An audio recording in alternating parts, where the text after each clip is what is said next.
जब बेटे ने नए घर में माँ को मालकिन की जगह नौकरानी बना दिया गया, तो उस माँ ने आंसुओं की जगह ऐसा फैसला लिया जिसने बेटे का सारा गुरूर तोड़ दिया। नमस्कार दोस्तों, मैं हूँ विवेक वर्मा और आज वर्मा स्टोरीज में आज मैं आप लोगों के लिए जो कहानी लेकर आया हूँ वह सिर्फ एक कहानी नहीं है, बल्कि हमारे समाज के उस कड़वे सच का आईना है जहाँ रिश्तों की अहमियत बैंक के खाते और कपड़ों की चमक से तय होती है। यह कहानी देवकी जी की है। देवकी जी की यह कहानी उन्हीं के शब्दों में सुनिए, क्योंकि कुछ दर्द ऐसे होते हैं जिन्हें सिर्फ वही बयां कर सकता है जिसने उन्हें जिया हो। मेरा नाम देवकी है। मेरी उम्र 56 साल है और मेरे हाथों में आज भी हल्दी, जीरे और मसालों की हल्की सी महक बसी रहती है। यह महक मेरी कमजोरी नहीं, मेरी पहचान है। 25 साल पहले जब मेरे पति हरीश का एक सड़क दुर्घटना में देहांत हुआ था, तब मेरा बेटा पीयूष सिर्फ 4 साल का था। उज्जैन में एक छोटे से मोहल्ले में हमारा एक पुराना पुश्तैनी मकान था। पति के जाने के बाद रिश्तेदारों ने ऐसे मुंह मोड़ा जैसे विपत्ति कोई छूत की बीमारी हो। उस वक्त मेरे पास रोने का समय नहीं था। पीयूष को भूख लगती थी और भूख को आंसुओं से नहीं बुझाया जा सकता। मैंने अपने घर के छोटे से आंगन में पापड़, बड़ी और अचार बनाने का काम शुरू किया। सुबह 4 बजे उठकर मसाले पीसना, दिन भर आग के पास बैठकर काम करना और शाम को मोहल्ले मोहल्ले जाकर अपना सामान बेचना, यही मेरी दिनचर्या बन गई थी। मेरे हाथ में जो कभी बहुत मुलायम हुआ करते थे, वो कड़े हो गए थे। उंगलियों पर जलने के निशान पड़ गए थे। लेकिन जब भी पीयूष स्कूल से आकर अपनी कोई नई किताब या खिलौना देखता, तो मुझे अपनी सारी थकान भूल जाने की आदत पड़ गई थी। मैं दिन रात एक करके पीयूष को पढ़ाया। मैंने खुद सालों तक नई साड़ी नहीं खरीदी ताकि मेरे बेटे को एक अच्छे से इंजीनियरिंग कॉलेज में दाखिला मिल सके। उसकी पढ़ाई पूरी हुई और उससे एक बड़े महानगर में एक बहुत अच्छी नौकरी मिल गई। उस दिन मैंने अपने घर के मंदिर में भगवान के सामने रोते हुए कहा था कि आज मेरा वनवास खत्म हुआ।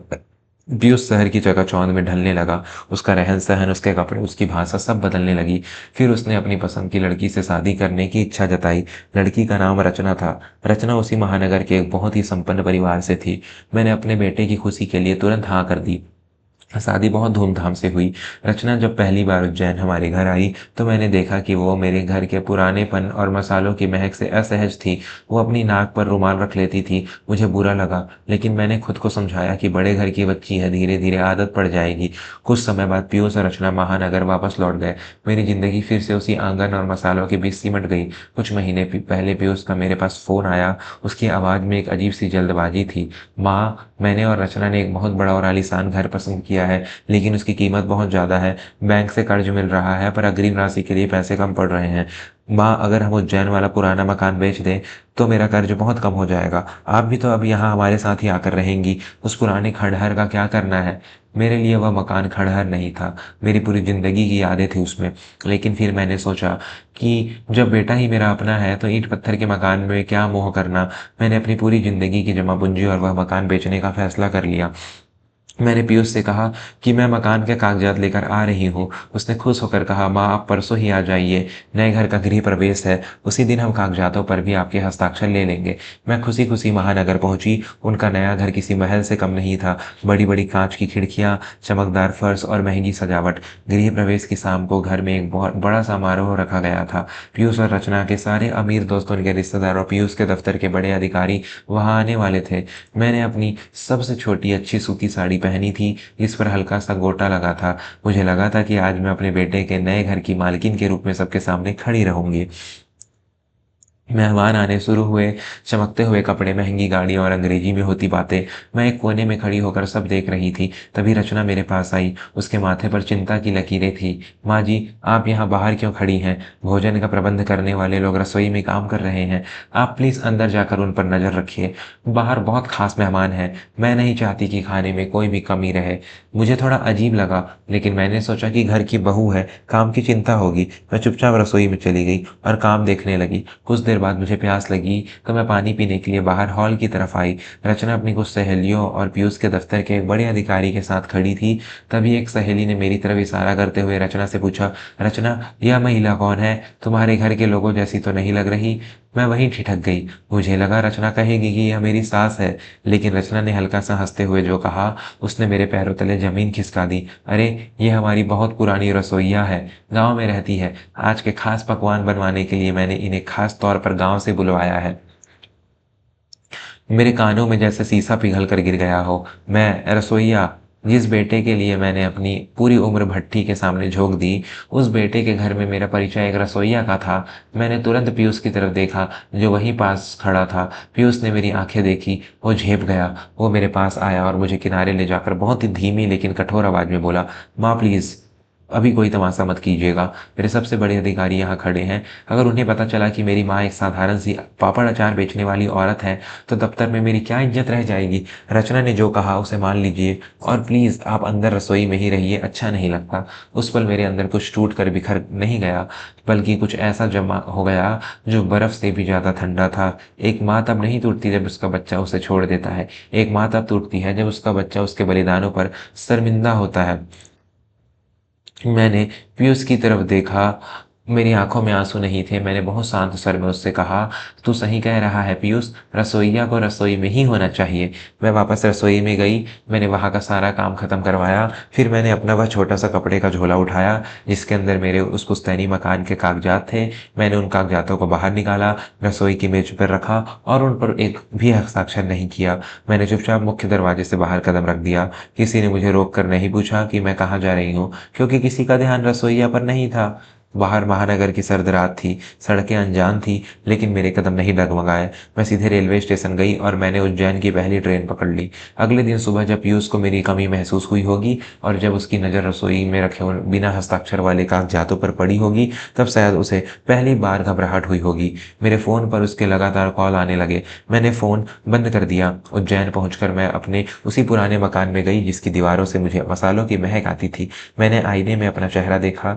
झुर्रियाँ थी, बाल सफ़ेद हो चुके थे, लेकिन मेरी आंखों में एक नया तेज था। मैं अब सिर्फ पीयूष की माँ नहीं थी, मैं देवकी थी। उसी दिन दोपहर को मैं अपने पुराने वकील भार्गव जी के पास गई। वो बहुत ही सुलझे हुए इंसान थे। मैंने उन्हें सारी बात बताई। वो मेरी बात सुनकर स्तब्ध रह गए। मैंने उनसे कहा, भार्गव जी, मैं अपना मकान नहीं बेच रही हूँ, लेकिन मुझे इस मकान के कागजातों पर बैंक से एक व्यापारिक कर्ज चाहिए। मैं अपने पापड़ अचार के काम को एक बड़ा रूप देना चाहती हूँ। भार्गव जी ने मुझे सम्मान भरी नज़रों से देखा और कहा, देवकी जी, आप जो भी कर रही हैं वो बहुत सी औरतों के लिए एक मिसाल बनेगा। मैं आज ही सारी कागजी कार्यवाही शुरू करता हूँ। अगले 1 महीने में मैंने बैंक से कर्ज लिया। मैंने अपने घर के खाली हिस्से में अन्नपूर्णा गृह उद्योग के नाम से एक बड़ा काम शुरू किया। मैंने मोहल्ले की उन 15-20 विधवा और बेसहारा औरतों को अपने साथ जोड़ा, जिन्हें सच में काम और सम्मान की जरूरत थी। मेरा व्यापार बहुत तेजी से बढ़ने लगा। दूसरी तरफ महानगर में पीयूष और रचना की रातों की नींद उड़ चुकी थी। मकान की अग्रिम राशि चुकाने की तारीख निकल चुकी थी। बैंक उन पर भारी पेनल्टी लगा रहा था। उनका वह आलीशान घर उनके गले की फांस बन चुका था।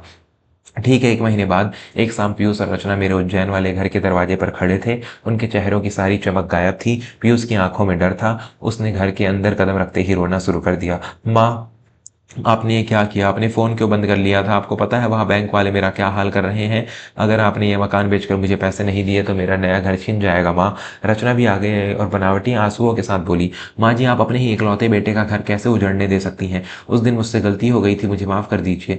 मैं अपनी कुर्सी पर बैठी रही, मेरे चेहरे पर कोई भाव नहीं था। मैंने पीयूष पीयूष की आंखों में सीधे देखते हुए कहा, मैंने तुम्हारा घर बसाने के लिए अपनी पूरी जवानी और अपनी पूरी ज़िंदगी दे दी थी पीयूष, लेकिन तुम्हारे उस नए घर में मेरे लिए माँ की जगह नहीं थी। वहाँ तो सिर्फ एक रसोइया की ज़रूरत थी और मैंने अपना काम कर दिया था। रसोइया का काम घर के कर्ज चुकाना नहीं होता, सिर्फ खाना बनाना होता है। पीयूष मेरे पैरों के पास बैठ गया। माँ, मैं दबाव में था, मुझे समझ नहीं आया कि मैं क्या बोल रहा हूँ। मेरा समाज, मेरे अधिकारी, मुझे लगा वो क्या सोचेंगे। मैंने उसे बीच में ही रोक दिया। तुझे यह तो याद रहा कि तेरे अधिकारी क्या सोचेंगे, लेकिन तुझे यह याद नहीं रहा कि जिस माँ ने भट्टी की आग में जलकर तुझे इस लायक बनाया कि तू उन अधिकारियों के साथ खड़ा हो सके, उस माँ के दिल पर क्या बीतेगी।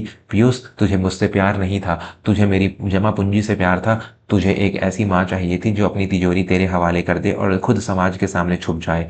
रचना ने तेज आवाज में कहा, तो क्या आप यह मकान अपने साथ लेकर ऊपर जाएंगी? आखिर सब कुछ पीयूष का ही तो है। मैंने बहुत शांति से खड़े होकर कहा, नहीं रचना, मेरा सब कुछ पीयूष का नहीं है। मेरा स्वाभिमान मेरा है, मेरी इज्जत मेरी है, और यह मकान अब सिर्फ मेरा नहीं, उन 20 औरतों की रोजी रोटी का साधन है जो यहाँ सम्मान के साथ काम करती है। मैं अपने बेटे की झूठी शान के लिए 20 परिवारों का निवाला नहीं छीन सकती। मैंने दरवाजा खोल दिया और उनकी तरफ इशारा करते हुए कहा, अगर आलीशान घर का शौक पाला है तो उसकी किस्तें भी खुद चुकाना सीखो। माफी आंसुओं से नहीं मांगी जाती, माफी अपने पैरों पर खड़े होकर और दूसरों का सम्मान करके मांगी जाती है। जिस दिन तुम दोनों यह सीख जाओगे, उस दिन इस घर का दरवाजा तुम्हारे लिए खुला मिलेगा, लेकिन आज के लिए तुम दोनों जा सकते हो। पीयूष और रचना बिना कुछ कहे वहां से चले गए। उनका गुरूर टूट चुका था। उन्हें समझ आ गया था कि उन्होंने सिर्फ एक मकान का पैसा नहीं खोया है, बल्कि एक ऐसा सुरक्षा चक्र खो दिया है जो बिना किसी शर्त के उनकी हर गलती को माफ कर देता था। आज इस बात को 2 साल बीत चुके हैं। पीयूष को अपना वह आलीशान घर बेचना पड़ा। अब वे एक छोटे किराए के घर में रहते हैं। उसने मुझे कई बार फ़ोन किया, लेकिन अब हमारी बातों में वह अंधा मोह नहीं होता। अब मैं उसकी माँ हूँ, उसका एटीएम मशीन नहीं। मेरा अन्नपूर्णा गृह उद्योग अब पूरे शहर में जाना जाता है। जब मैं उन औरतों को मेहनत करते और सिर उठाकर चलते देखती हूँ, तो मुझे लगता है कि मैंने अपनी ज़िंदगी की सबसे बड़ी जीत हासिल कर ली है।